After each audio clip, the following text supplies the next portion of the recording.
Tout d'abord, je suis une habitante de Brignoles, implantée en Provence verte depuis une trentaine d'années.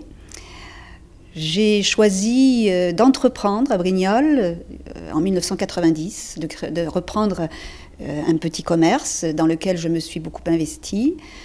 Donc j'étais installée en centre-ville et puis en travaillant beaucoup, j'ai fait en sorte de développer mon activité, d'embaucher et de vivre à Brignoles et de faire vivre des familles sur Brignoles. Parallèlement à ça, j'ai toujours eu le sens, je dirais, d'une action citoyenne. Donc je me suis appliquée dans des associations comme les associations de commerçants. J'ai souhaité, par rapport à ma profession antérieure, participer à une démarche qui m'a semblé très importante, qui a été la création de la Provence verte. Donc j'ai fédéré autour de moi un certain nombre de professionnels parallèlement à la Chambre de commerce de façon à pouvoir m'appuyer sur une structure institutionnelle et générer une prise de conscience collective sur l'existence d'un territoire et la nécessité de développer une image commune.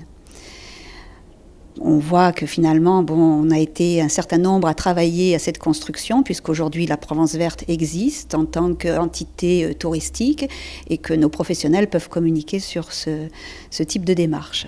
Par la suite, j'ai été sollicitée et j'ai été élue au tribunal de commerce en qualité de juge.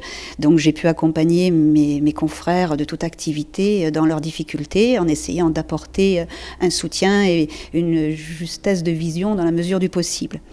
Et puis, depuis quelques années, je suis élue à la Chambre de commerce et à ce titre, j'ai participé aux grands dossiers, en particulier au dossier du SCOT de la Provence verte, qui finalement est peut-être ce qui m'a mobilisée pour partir aujourd'hui. C'est-à-dire que ça m'a impliquée sur les gros dossiers de notre secteur, à la prise de conscience d'un territoire, la nécessité de travailler ensemble, la nécessité d'avoir des démarches communes afin d'essayer, comme tout chef d'entreprise, d'avoir des économies d'échelle et surtout, un objectif, réussir ensemble, essayer de gagner en bien-être dans un territoire. Pour moi, le poste de conseiller général, c'est une première étape, une étape qui pourrait permettre de soutenir une certaine synergie, une certaine cohérence, pour ce qui me concerne, de faire comme j'ai toujours fait, c'est-à-dire de m'impliquer véritablement, honnêtement, avec pugnacité, afin de soutenir un effort collectif.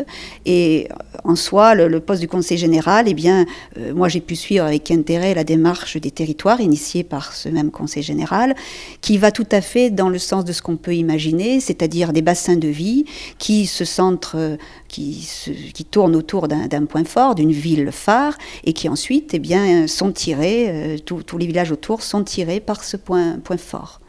Donc, bien sûr, le conseil général a un certain nombre de compétences. C'est toujours difficile pour le plus grand public d'essayer de les cerner, mais le rôle du conseil général est important puisqu'il permet de mobiliser des financements, de développer des actions en matière de social en particulier, en matière d'économie, comme on l'a vu, en matière de ruralité, d'agriculture et de viticulture surtout, parce que n'oublions pas que notre secteur est quand même un point phare dans la viticulture du département du Var et qu'on a quand même de grandes choses à mettre en avant. Donc c'est à ce titre que je suis prête à m'engager. C'est vrai qu'aujourd'hui, comme beaucoup d'entre nous, j'ai fait partie longtemps d'une majorité silencieuse, désespérée dans les derniers mois. Mais le ras-le-bol électoral, ce n'est pas le moment. C'est-à-dire qu'on est, je pense, à un tournant pour notre territoire. On a une fenêtre de tir.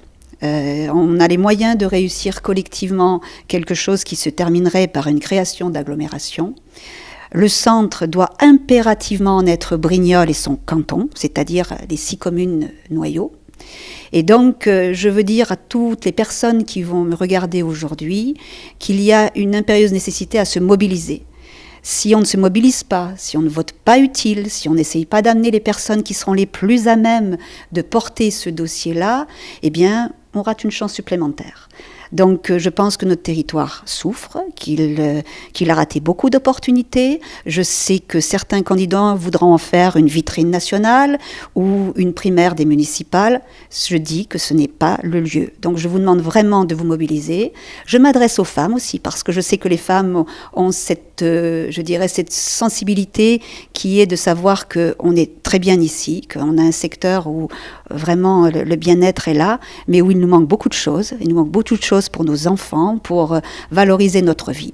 Donc je vous demande vraiment de vous mobiliser dès le premier tour, de voter pour moi, de façon à ce que je puisse porter plus loin votre message et puis m'impliquer, je m'y engage. Alors, dans ce combat et cette implication personnelle, eh bien, je dois vous présenter mon suppléant, qui est Robert Vallon, qui, pour sa part, est également un chef d'entreprise à la retraite, mais qui a su s'investir par le passé dans le domaine du social. Il a créé la maison de retraite La Marjolaine à Tourves, qui a essayé d'apporter une qualité et un suivi auprès des personnes de notre territoire et des personnes âgées en particulier.